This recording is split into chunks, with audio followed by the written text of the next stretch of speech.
Hello, you multi magic mission machines. Yeah, that's a malt mention. A malt mention are words that begin with M. There's no more than 4 of them, really. If there's too many M words, I've got to trim it and cut it down a little bit. But thank you to Preston W for that malt mention. Welcome to the Bothy. I'm Ralphie. I review whiskey and other quality spirits, enjoy myself, and importantly, share the experience with you. And I have done for over 14 years. Hello, welcome.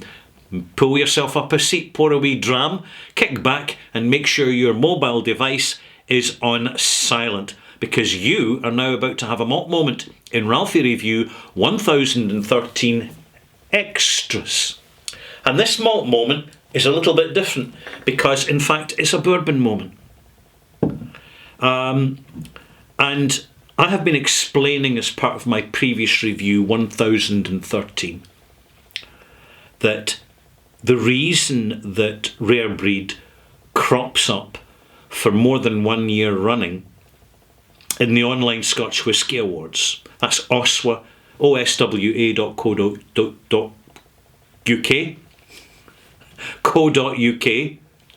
right? You'll find a link down below, is because due to the democratic consensus of the online Scotch whisky community, this is the best bourbon out there. In fact, it's the best non-malt whisky in the world. And there's a number of reasons for that. 1, it's available. 2, it's affordable. 3, it's high strength. And 4, it delivers not just flavours, but authenticity and the sensation range that one should expect from a bourbon. Now, bear in mind, some bourbons, particularly from great big companies, whose identity is the brand, not the product, right? So it's the label, it's the image, it's the copyright of the name, in the big marketing department, and they're telling you it's fabulous this and fabulous that, and how wonderful it is, and heritage this and heritage that. And what corporate multinationals do is they tend to look for efficiencies. And one of the big efficiencies they're looking for is to get as maximum an alcoholic yield from their mash bill with the cheapest ingredients they can source, and deliver it with the maximum of branding so as to persuade you to pay more and get less. Now, I'm giving you an opinion. Take it as you find it. I'm giving you an opinion. You may say, hey, Ralphie, that's rather cynical. To which I would say, yeah, I'm cynical. I've been on the planet for a few decades, so I'm cynical. And there you have it. So, Wild Turkey Rare Breed is prominent because it's one of the few bourbons which you can get outside of the United States, which is consistent in quality. There's decent wood being used. It's bottled at virtually cask strength. It's bottled at affordable price, and it's not frightened to deliver its flavour. And the flavour is rich, juicy and rye-led. Scotch whisky drinkers generally prefer rye bourbons to wheat bourbons because wheat tends to be bland in the type of spirit it produces. In fact, wheat is very good at producing vodka. The best quality Russian vodka is made from Siberian wheat. And there you have it. Not a lot of people know that. So here we are, examining this bottle in comparison to other bourbon brands. And the majority of bourbon stays in the United States because it's the world's wealthiest internal market. And quite right too. If you're making it, if you can put the stars and stripes on it, and if you know that your people who are buying it realise that the people that are making it are in the USA doing an honest blue-collar job most of the time, then that encourages people to buy it, and absolutely right. It's one reason why I like to buy Scotch whisky. I know the people who make Scotch whisky. It pays their wages, they feed their families, it enriches the communities. That's what economic labour should be all about. And therefore, we don't really see much availability of the high-end bourbons outside of the USA. The internal market is big enough. There's no need to export it and go through all the hassle and bureaucracy and red tape and forms and fillings and inspections and this license and that license, and then there's the bullshit license and the license to bullshit, the bullshit license. This is the sheer weight of economically obstructive bureaucracy of moving goods internationally. For a very simple reason, economy is a style of warfare. That's what it is. I'm just calling it out as it actually exists. Which is why, if you're wondering the convoluted way of working of the global cargo ship structure, look no further. It's always the simplest and most practical explanations that do the most explaining. Anyway, moving back to the whiskey. Wild Turkey rare breed is £55 a bottle in the UK. So for people who are buying Scotch whisky, this is good value. It is a great price for a high-strength whisky, which not only packs a decent flavour and is rye-led, which is important to whisky drinkers in Scotland, in the UK, across Europe. It's not frightened to deliver the sensation range. In other words, it's intense, really intense. And in the USA, you'll find that many of your bourbons, they seem to look cheap. And they're bottled at 43%. And you'll find that although they are supposed to be a sour mash, you don't really know what a sour mash is until you've tasted Elmer T. Lee, until you've tasted one of these, which I highly recommend. That's when you really encounter the intensity of sensation which distinctively adds to the character and helps deliver the flavour of the liquor, particularly matured liquor. That's what it is. So when we in the UK, I'm talking from the UK perspective because that's where I buy my bottles. I look online at what's available, and now and again you'll see something from Rocktown or Balcones appear and then disappear almost immediately because there's not enough of it to sustain the interest of people who are buying better quality American liquors. So finding Jim Beam is no problem at all. And if you want some southern comfort, any and every pub will have it. It's the same with Jack Daniels. Any and every pub will have Old Number 7, one of the most ubiquitous mass-produced liquors in the world. Now, I'm not saying it's bad, but I don't drink it neat. And Jack Daniels can make very good Tennessee whiskey, stroke bourbon, stroke not bourbon. Because in Kentucky it's a bourbon, but in Tennessee it's a whiskey, and yeah, I know, it's all part of the landscape.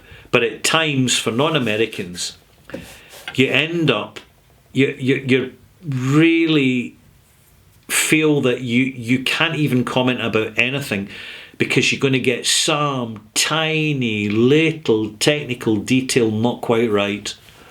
How sour is the sour mash? Well, what style is the sour mash? Is it the southern style? Is it the western style? Is it the northern style? Hey, it's all in there. It's all out there. You'll find it. The new distilleries in the USA, we're waiting patiently. The American economy's in a tear. It has the energy. The dollar is enormously powerful. China is floundering at the moment, unfortunately, due to circumstances. And that's the way it will continue 24, 25, 26, up until 2027, in my opinion. We'll see how that prediction goes. But people have the disposable income to buy into the new generation of American spirits. Now notice I'm not saying American bourbon, because you've got this massive single malt whiskey industry which is going to be appearing shortly in the United States. As, of course, we are beginning to see some magnificent single malt whiskies really defining the location that is Canada. Canada has been so patient and so quiet in coming forward with a new generation of high-end quality sipping whiskies, but it's definitely getting there. Definitely.